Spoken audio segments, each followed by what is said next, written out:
présence de nos conférences de presse de manière. Aujourd'hui,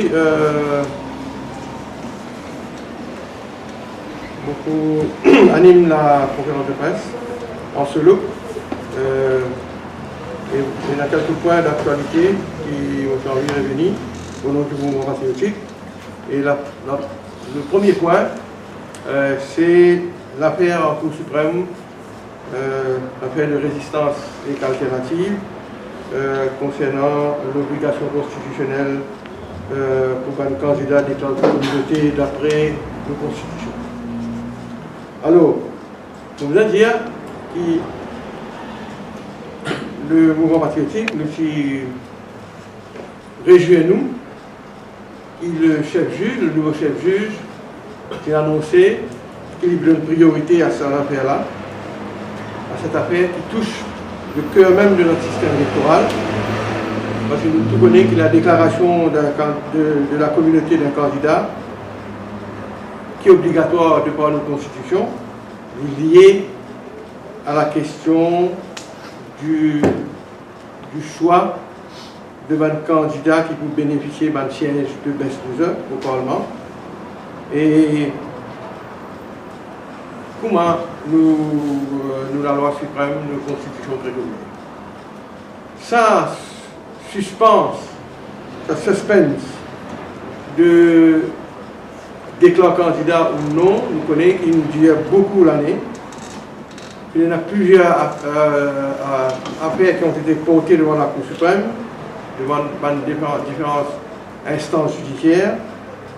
Et même nous connaissons qu'il y a l'affaire devant le Comité des droits de l'homme des Nations Unies. Donc, ça issue-là dure depuis longtemps, presque une décennie dans le pays. Maintenant, à l'approche des élections générales, il est plus urgent que jamais que le pays et que l'électorat connaissent une fois pour tout qui peut arriver pour la prochaine élection générale. Il reste quelques mois. Et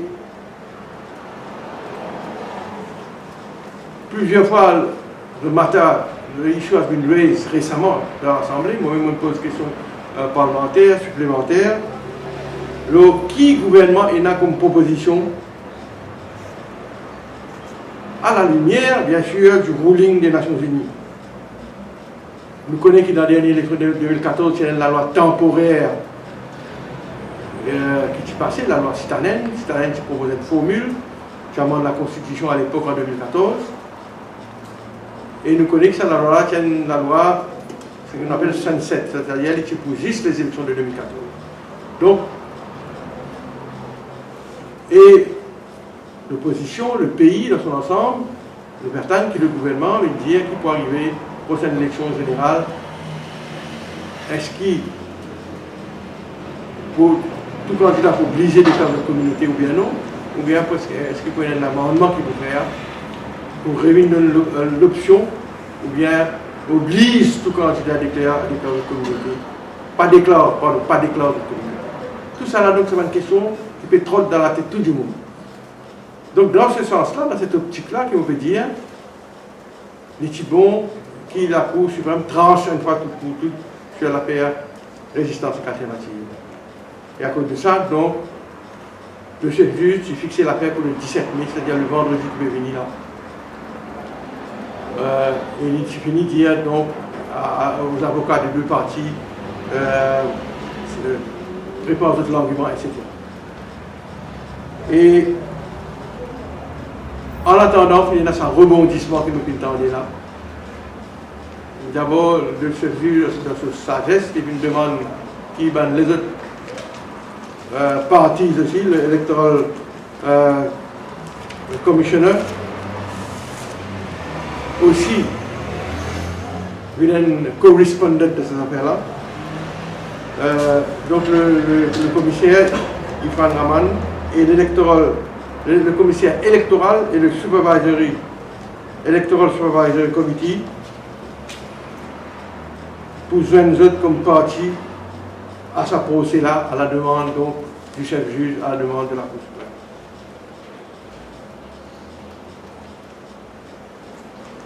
Alors, là, comment nous l'avons trouvé, il y a une motion de la part du représentant de l'État pour une demande le chef juge de se récuser, un challenge, comment dire, pour la raison qui ça state cela, une avancée, c'est-à-dire une perception of bias. Parce que pour rappeler les autres, vous tout connaissez qui tient une affaire qui s'appelle l'affaire Naren, une affaire qui remonte à 2005. Naren, qui est un membre de Résistance alternative, qui contestait à l'époque le rejet par le commissaire électoral de certains membres de sa partie-là, qui refusent des clauses d'appartenance ethnique, sous nomination date pour l'élection générale de 2005. Et il a fait ça devant la Cour suprême.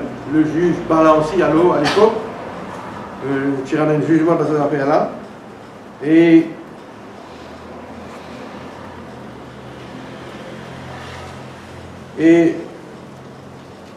le juge Balanci tire ce jugement. Et après, Electoral Supervisory Commission, tu fais un appel contre ce jugement-là. Et le juge Balanci, tu conclut que the requirement for a candidate to declare his or her community was unconstitutional. Le juge Balanci qui dit dans ce jugement qui arrive à sa conclusion-là. Mais ce jugement-là, qui est renversé par the full bench of the Supreme Court dans l'affaire qui s'appelle, en appel, qui s'appelle Electoral Supervisory Commission against the Honorable Attorney General. Et la Cour suprême, dans ce jugement, dans lequel le jugement renverse le jugement de Balanci, du juge Balanci à l'époque, la Cour suprême qui dit que the Declaration of Community, parce qu'il y a the heart of the best of the system, parce qu'il y a aidé pour déterminer which community seat is to be allocated in turn. Et là, donc, la Constitution dit it is essential to ascertain the number of persons of that community who have been returned as successful candidates, etc., etc. Therefore, in the absence of the declaration of the community of a successful candidate, the whole exercise will be stultified. Et donc, pas capable d'allouer 8 chaises, best loser, etc. Donc, la Cour suprême qui renverse le juge Balanci, lui, il s'est prononcé que sa requirement-là dit anticonstitutionnel. Donc, c'est à cause de ça, aujourd'hui, l'État peut me dire, puisque le chef juge nous a prononcé dans le passé lors de l'issue, donc, le gouvernement préférait passer le rapport. C'est dommage, parce que moi j'espérais ça pas pour retarder les choses. Donc là, le 15, mercredi, on a un ruling là, ça point là. Et ce que nous souhaitons, nous, au mouvement patriotique, comme on dit à là, que le procès, nous va qu'on anticipe le ruling de la Cour. Mais seulement ce que nous souhaitons, nous, une fois pour toutes, nous tranche toute la question. Le full bench de la Cour suprême maintenant tranche toute la question. Parce que, comme on dit, il n'y a plus devant ça. Ces affaires-là, il les a devant Privy Council. Privy Council pas si prononcé. Et une fois pour toutes, donc la Cour suprême donne seule opinion sur toute la question de la déclaration déclaration obligatoire de votre candidat quand le candidat aux élections de Et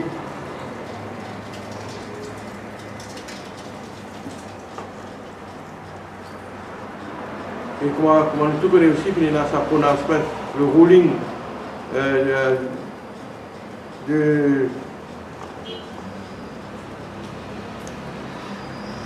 le ruling qui est rendu par les Nations Unies, on fait que déjà tout à l'heure là.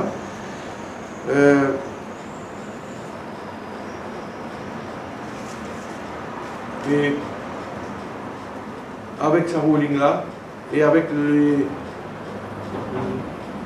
pronouncement, ce qui dit déjà devant le jugement devant le Privy Council, vous pensez à le full bench de la Cour suprême pour clarifier les choses dans les jours qui viennent. Deuxième point que j'ai envie de causer, mes camarades, c'est sur Chagos. Donc là aussi, on le connaît, dans le sillage de l'avis consultatif de la Cour internationale de la justice sur les Chagos,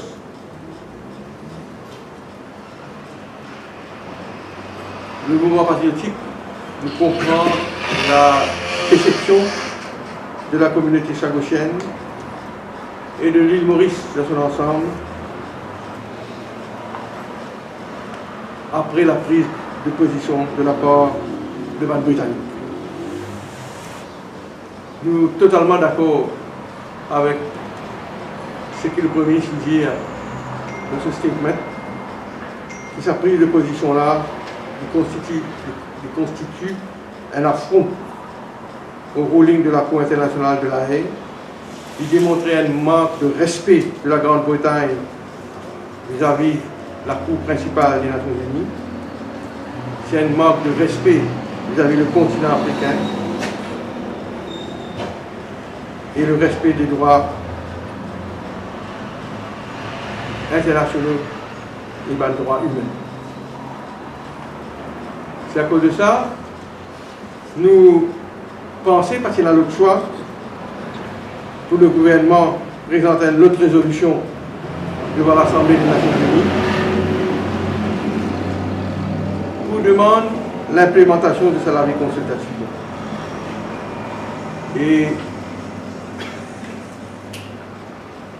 Et moi, vous revenez là en quelques secondes, mais j'ai envie, nous, au mouvement patriotique, remercier aussi un pays ami qui peut soutenir nous dans cette deuxième résolution-là.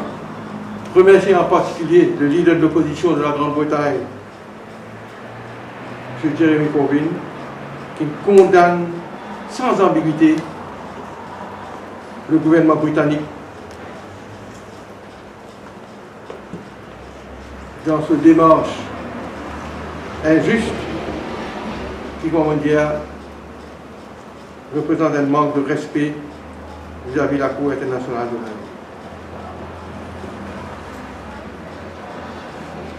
la Haye. Et seulement,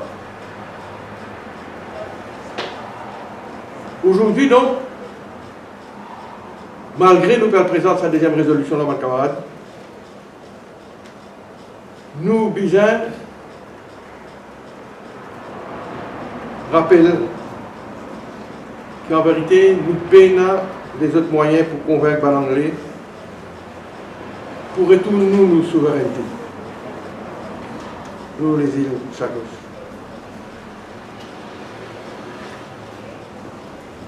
Il est clair que le gouvernement britannique pas tout capable et il n'est pas pour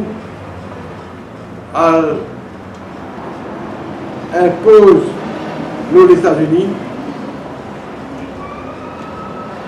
pour nous retrouver, il n'est pas qu'on impose n'importe quoi sur les États-Unis pour nous retrouver nos souverainetés sur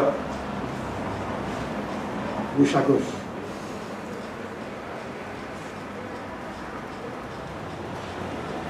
Très probablement, nous vous regagner un jugement favorable pour nous pour cette deuxième résolution-là. Nous voulons la majorité des pays qui votent avec nous.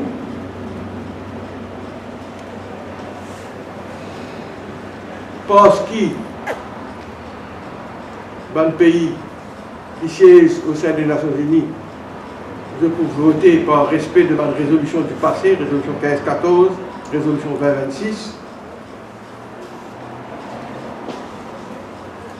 Mais est-ce que même quand nous gagnons sa résolution, sa vote dans notre faveur, les choses peuvent changer. Nous posons la question. Et nous rappelle que la Cour internationale de la justice de la Haye, en vérité, ce jugement qui prononce l'issue de la décolonisation, et il n'est pas si tranché vraiment l'issue de souveraineté.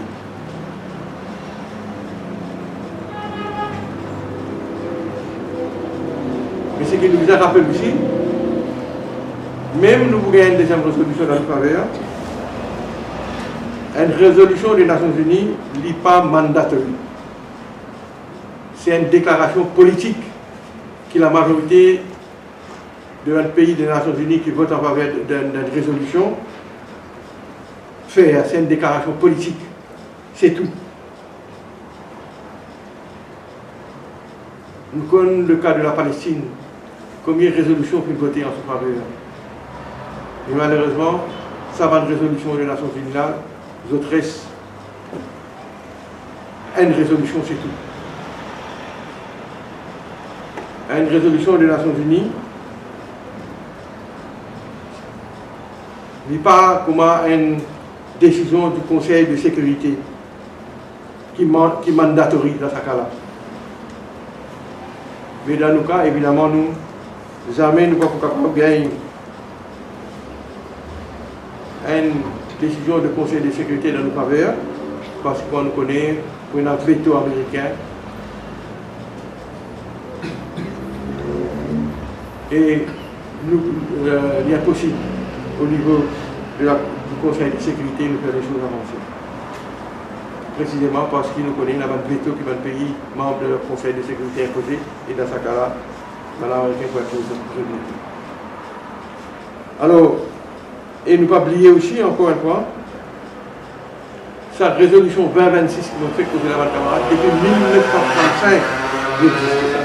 Il y a une condamnation déjà de la Grande-Bretagne qui fait une résolution qui votée par une majorité, et sa résolution 2026 là, de 1935, est basée sur un principe de base, la résolution 15-14, qui dit qu'une puissance coloniale n'a pas le droit de démembrer un pays avant son indépendance.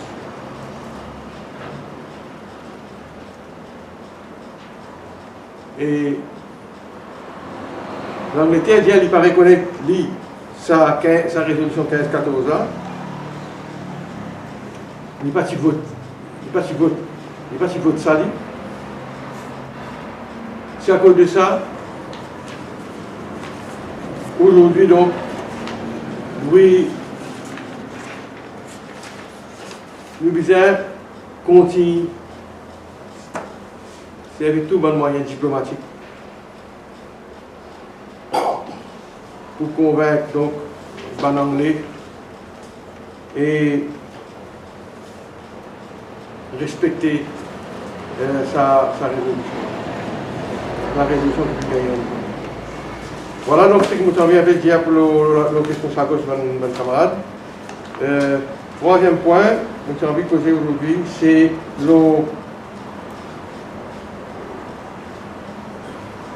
un issue qui vient faire un peu débat depuis le 1er mai, qui concerne les fonctionnaires, ça s'appelle l'assurance médicale.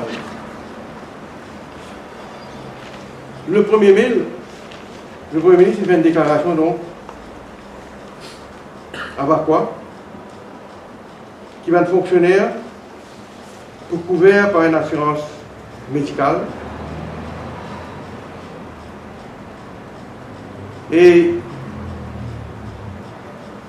c'est une annonce qui vient des affaires dans le PRB, une proposition qui vient des affaires dans le PRB en 2008, 2013, 2016.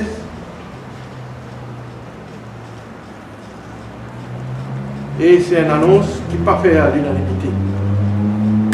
Le syndicat n'a pas. Il exprime mécontentement, de désaccord, en arguant que d'abord, nous avons pas une présence du tout dans une réunion, que une discussion qui est là pour mettre sur pied sa projet-là, sa plan d'assurance médicale pour un fonctionnaire. Et je dis un manque de transparence. Il n'y a aucune contribution de la part de ma fédération syndicale qui regroupe un travailleur et un fonctionnaire. Je fais une reste sur la touche. Et il a fait dire c'est une bribe électorale, quelques mois avant les élections qui le Premier ministre revient avec ça. Et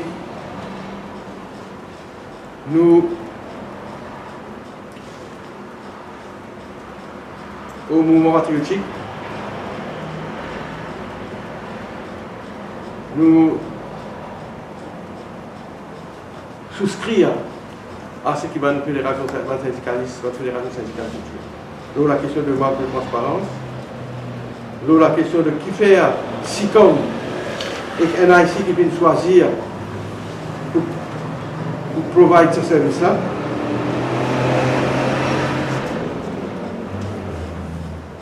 Je connais que ce que le gouvernement peut dire, c'est que seulement un fonctionnaire qui touche moins de 10 400 roupies qui peut bénéficier de l'assurance médicale gratuite. Donc, ça segment en bas de 10 400 roupies là, il représente 5 à 10% du corps de public servant. Parce qu'aujourd'hui, dans le gouvernement, l'OS salary, c'est 8 000 roupies. Donc, le bécause entre 8 000 roupies et 10 400 roupies. L'OS 60 000 fonctionnaires. 56 000 fonctionnaires. Il n'est pas dépassé 5%, il est dans les environs de 5%. Ça, segment-là. Les restes, fonctionnaires, pour bien contribuer 50%. Donc, la question qui se pose, si un monde vous paye 50%, vous bien contribuer 50%, qui fait pas donner le droit de choisir lui-même ce propre assureur, ce propre compagnie d'assurance. Est-ce qu'il connaît qu'il a récemment, le 3 mai 2019, le Public Procurement Amendment Regulations, qui est promulgué dans le Government Gazette, pour amender le Public Procurement Act pour exempter tout exercice d'appel d'offres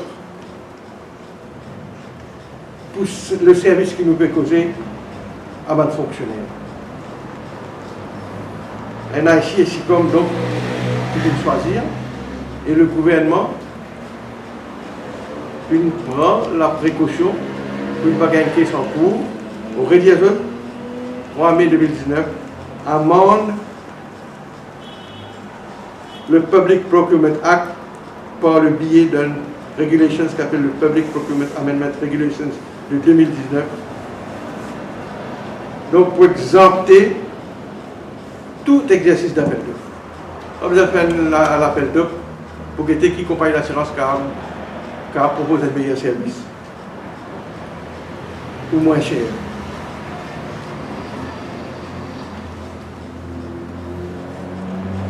Et je dis ajoute un coup qui est là dans PRB, report de 2016. Le PRB, il dit de recommander pour l'introduction of a contributory medical scheme, etc. pour public officers. Il dit seulement, however, it is understood that the insurance company that will submit the most competitive and responsive proposal at a competitive bidding exercise will be selected. Alors, qui PRB dit que the insurance company qui peut submit the most competitive and responsive proposal at a competitive bidding exercise will be selected. paragraphe 18, 15, 38 du PRB Report de 2016. Alors, c'est pourquoi donc,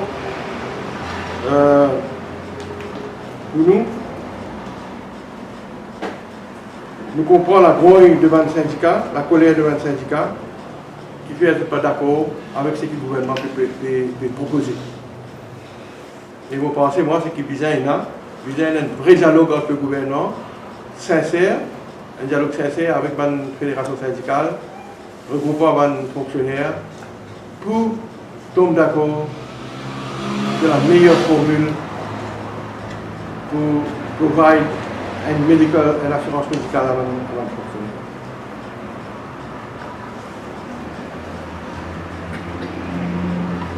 Avant-dernier point qui m'a envie de causer, mes camarades, c'est une question de l'environnement. Pourquoi, hier, un journal a publié une information selon laquelle, dans le sillage de ma consultation budgétaire, qui peut avoir lieu en ce moment et qui vient de terminer hier, pardon. On le connaît dans chaque budget, le gouvernement, le Premier ministre, le ministre des Finances rencontre les syndicats, les produits, les ONG, le secteur privé, etc. Là, hier, un journal vient de faire un état de quelque chose qu'il considère très très grave. Alors, il y a une proposition de la part de Economic Development Board,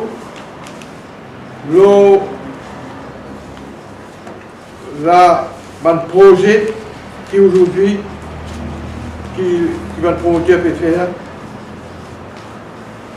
et Economic Development Board, il vient proposer qu'il y a ici comme one-stop shop pour certains projets qui se appellent State Significant Development Project.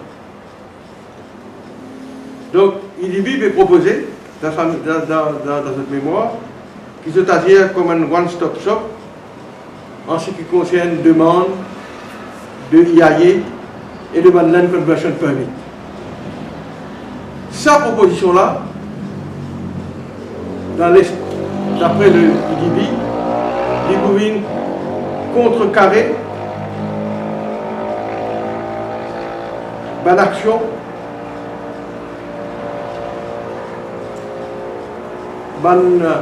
contrainte, l'action légale et contrainte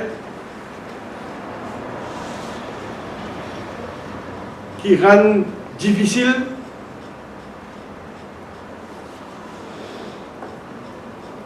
d'après eux, qui peut rendre les choses plus difficiles pour certains gros projets et qui d'après eux peut retarder la concrétisation de ce projet. Donc, je vais introduire un nouveau concept. Je n'ai envie d'introduire un nouveau concept. Je vais proposer au gouvernement un nouveau concept, c'est-à-dire la possibilité de livrer IAE, Land Conversion Permit, par le IDB pour débarrasser de contraintes juridiques qui existaient aujourd'hui. Par exemple, quand vous visez la consultation populaire,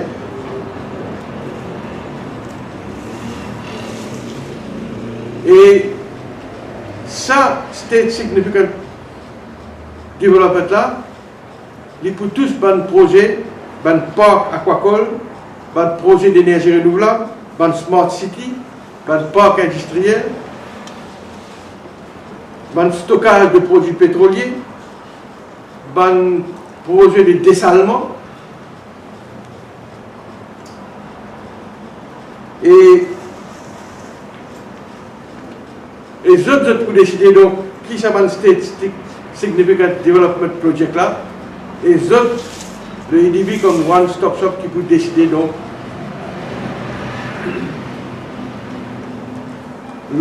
l'avenir à ce projet. Ce qui nous veut dire au mouvement patriotique, Et nous pour retourner sa question là. Aujourd'hui, rapidement, nous pouvons faire comme nos positions. Nous pouvons causer avec le camarade Vincent Diabou, ici présent, qui préside nos commissions de développement durable dans le mouvement patriotique. Et vous pensez dans les jours à venir, le mouvement patriotique et nos commissions de développement durable pour revenir sur toute la question. Mais ce qu'il nous peut dire d'ores et déjà, c'est qu'en proposant ce nouveau concept, le IDB, et si l'État rentre dans ce piège, il peut aller à l'encontre de tout ce qui peut arriver aujourd'hui dans le monde.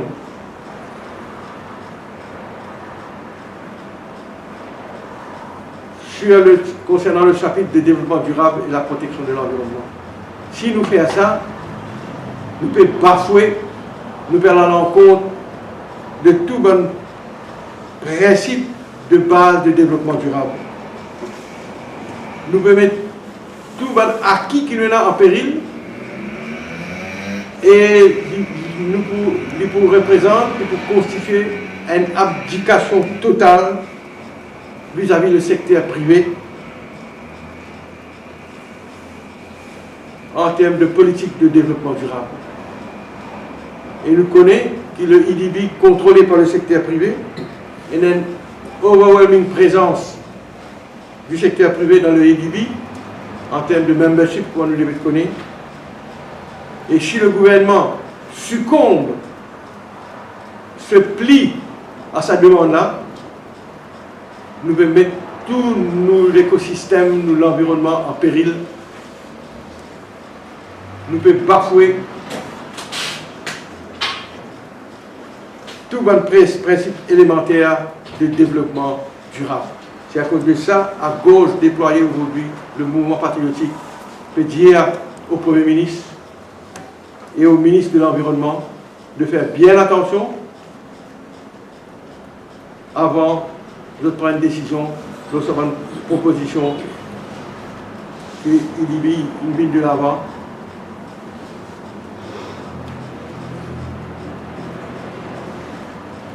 Avec pour motivation, soi-disant, pour débarrasser, pour tirer le ciment, soi-disant, obstacle juridique, pour une contrainte légale.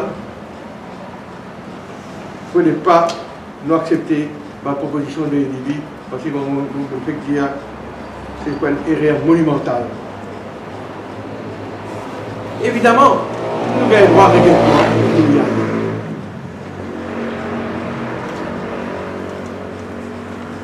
Évidemment, de temps en temps, nous devons réviser ce concept qui est doing business. Et un concept qui plusieurs fois nous demande la loi. Nous disons fast track dans le projet de développement. Mais il n'y a aucun problème. Mais seulement, nous ne pouvons pas le mettre en péril, comme on dit, le principe de l'acquis qui nous est dans la loi en termes de protection de l'environnement. Et finalement, ma camarade, vous avez eu un dernier point concernant la motion d'Adrien Duval, qui, le Parlement, mardi dernier, on le connaît, c'est dans la motion la motion d'Adrien Duval, qui set aside, qui lapse. Et mon pensée, moi, c'est un vilain tour que la majorité gouvernementale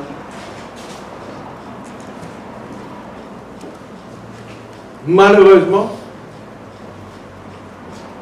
aidé par le speaker, la speaker, c'est un vilain tour qu'on avait à sa députée du PMSD. Moi, explique-moi. Moi, je suis dans le Parlement, moi-même, je suis causé dans sa Bill Research Development Council là, Innovation Council là, je te rappelle, c'est deux projets de loi, second reading ça joue là, ça bill là, et après ça, c'est le road traffic amendment. Et nous tous y comprend qui s'adhère là pour voter, third reading, et après ça, les là pour passer à la motion. La motion qui inscrit en son nom. Arrive un moment, le premier bill finit voté, c'est-à-dire le projet de loi sur la recherche et l'innovation. Il finit voté,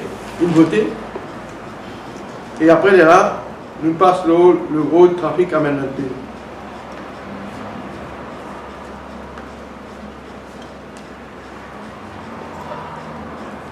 Le ministre Nkozé, l'honorable Babou, une cause au nom de Dan Babou, une cause au nom de l'opposition, et les autorataires titulaires contre Nkozé. Il y en a 5-6 orataires encore. Et remarquant l'absence d'Adrien Duval dans l'hémicycle, un membre du gouvernement, il propose l'ajournement des débats. C'est-à-dire renvoyer les débats pour le mardi prochain. Les débats sur le Road Traffic Management Act of the Et là, c'est là que le Parlement, le clerc dit motion, c'est-à-dire il arrive tout maintenant pour une motion. Duval n'a pas là, Adrien Duval n'a pas là. Et le speaker fait comme ça, il y a the mover of the motion is not present, the motion absent. La motion tombée, l'auteur de la motion n'est pas là. On sera tombé. Et quand tout le monde dit Duval, c'est là, tu peux préparer cette motion, tu mets la liste, il finit qu'il est 4-5 minutes, tu peux causer de la motion. Et le motion l'absent, motion tombée. Vous pensez, moi, même en l'absence de Duval qui est parti là, le speaker a le droit de suspendre le sitting pour 10-15 minutes. Il est là, sonne la cause dans 10-15 minutes. Tout le monde qui venir, Duval, si tu es dans la librairie ou bien dans le bureau, le leader de l'opposition, ou bien si tu es quelque part dans les couloirs, et tu peux retourner, et tu peux donc commence la motion. Débat sur la motion. C'est tellement facile pour faire ça. Et là, je trouvais qu'il remettait cette motion, et cette motion aujourd'hui, mardi prochain, sur l'autre jour, motion, the honorable first member for Cupid, Adrien Duval, etc. Donc la motion, le libellé de la motion est là. Donc c'est sur l'autre du jour, pour mardi le 14, mardi prochain. Et je connais, il y a un délai, ça. D'après la loi, quand il dépose la motion, il a 30 jours pour débat fini. Et heureusement, tu as encore une temps pour remettre la motion. Si passer dans cet état-là, tu vas pas remettre la motion. C'est ça qui nous a compris, il a 30 jours là. Si tu vas se mettre son premier motion qui ne restait là un peu tard, il n'est pas si vous gagnez le temps de remettre une deuxième motion. Heureusement, il met son premier motion qui restait là relativement bonheur, et même si mon soleil est tombé, il gagne l'opportunité, la chance de remettre une deuxième motion, pareil, parce qu'il y a encore toujours dans le délai de 30 jours. Et voilà donc pour faire la motion est préparée. Il y a un risque que la motion ne va pas apparaître si la première motion que tu posais, qui juste dans le délai de 30 jours. Mais la leçon dans cette affaire-là, c'est qu'il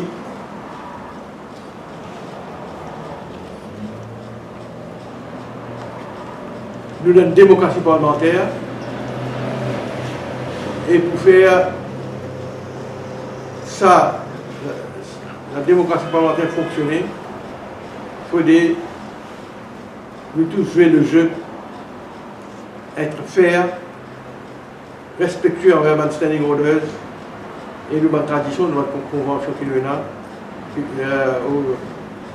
dans le fonctionnement du Parlement, et non pas nous redonner l'occasion pour faire méchanceté ou bien pour faire obstacle à la vie. Et ça, il n'y a pas un obstacle. Si Duval, quand tu gagnes l'occasion, propose sa motion et vient arguer le bien fondé de sa motion. Qu'il est capable de faire mardi prochain, heureusement, parce qu'il y a encore toujours besoin de délai de 30 jours. Depuis qu'il dépose ce communiqué. Donc, à cause de ça, donc, nous faisons un appel à la majorité gouvernementale et nous exprimons nos désaccords que la majorité gouvernementale, à cause d'une majorité, il abuse de sa majorité-là pour lui faire la démocratie reculer au sein de l'Union. Voilà un peu ce que j'ai envie de dire aujourd'hui, mon camarade, sur l'actualité. On va arrêter là et on passe la parole. Je vais te la petite question. Quand la motion de Sarawan, si on passe par la lecture dans second reading, d'après standing order, qui est la lecture d'un ancien speaker, quand ça a été motion là. Et si passe avant, un discours, un débat. Je vais faire une copie de standing order avec moi, mais de mémoire, je suis sûr, mais vous connaissez, et normalement, vous avez raison, d'après standing order, c'est 17 ou bien 19, il y a une section qui dit Arrangement of the order paper. C'est-à-dire premier announcement, deuxième ici, troisième là-bas, vous avez raison. La motion vient avant bills. C'est vrai, donc tu bien passer la motion avant, la bill. C'est à cause de ça, très souvent, vous trouvez qu'au début même, passe la motion qui pour le Parlement gagne un travail après 7 heures, standing order 10. Vous n'avez même pas ça, c'est motion. Là.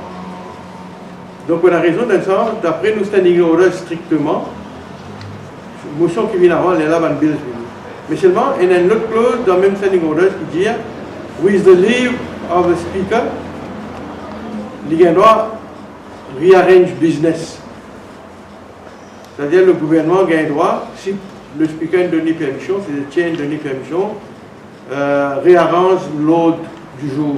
C'est-à-dire faire un bill vient avant, il a fait motion. C'est ce qui est arrivé à ce jour-là. Clairement, le Premier ministre demande une liaison avec le speaker, avec le clerk, et il dit, nous passe bill avant, après ça nous passe motion. Donc c'est permis, d'après les standing orders, qui bill vient, motion pardon, vient avant, vient après bills. Quoi qu'il dans le standing order, il y a bills avant, motion après. Mais si il y a le livre du speaker, le Premier ministre gagne droit l'autre du jour, faire un débat sur un projet de loi avant, après faire motion. Comment ça arrive? Pour intervenir, parce que tu intervenir sur le projet de loi pour réintervenir en contrôle. Sur la motion là. Sur la motion là. Probablement, pas pour le pays ce mardi-là. Si je ne parle pas, évidemment, on va intervenir, mais si nous là, on va intervenir. Jean-Claude Barbier pour intervenir. Jean-Claude Barbier pour intervenir, le Sabile au trafic en même là. Je connais que Sabile là veut dire, je dis que c'est déjà causé.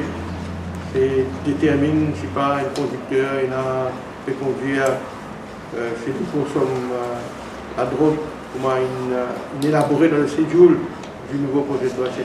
Si je suis d'accord, le fait qu'il pointe seul faute, nous payer l'amende de consommation de drogue et de dangerous ou driving. Pour bien des points qui évidemment pour highlight dans nos interventions.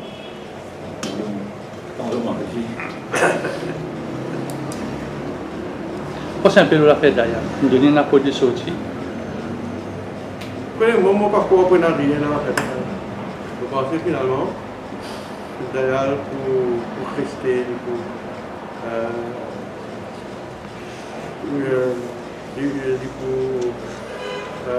retourne au Biakaï, mon gars de sa je pense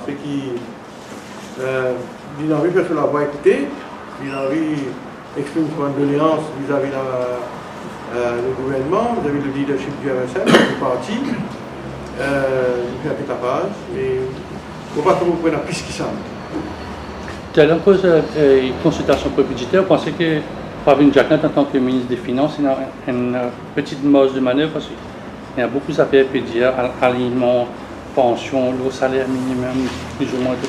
Parce qu'il y en a beaucoup de choses qui sont capables de faire un budget la bouche douce, comme on dit dans mon ancien. Enfin, nous, au mouvement patriotique, nous avons l'intention, dans les jours qui venir, faire un débat, faire une conférence de presse exclusivement, uniquement sur l'économie et le budget, mais seulement, encore une fois, d'emblée, nous dire par Vindiagnac d'être responsable.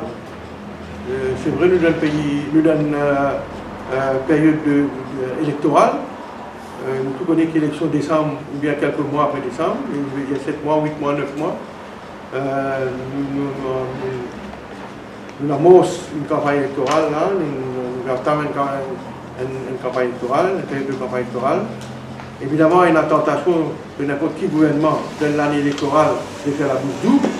Mais c'est pas compte tenu de la gravité de la situation économique dans nos pays aujourd'hui, tout connaît, dette publique, tout un indicateur rouge, un indicateur économique en rouge.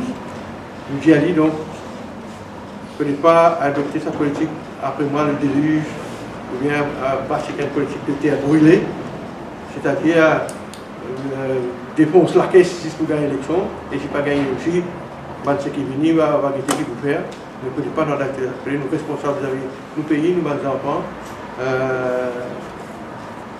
l'électorat, et qui, au contraire, qui amène une mesure pour relancer l'économie de ce pays-là, parce que nous connaissons aussi dans tout le secteur aujourd'hui qu'on a des difficultés.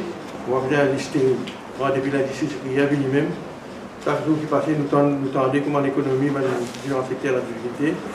C'est que nous devons faire donc être à la hauteur de sa responsabilité comme un ministre responsable des finances. Et il propose donc une mesure pour relancer l'économie du pays et non pas basculer dans une espèce de démagogie électorale juste pour gagner. Ok, merci Macron.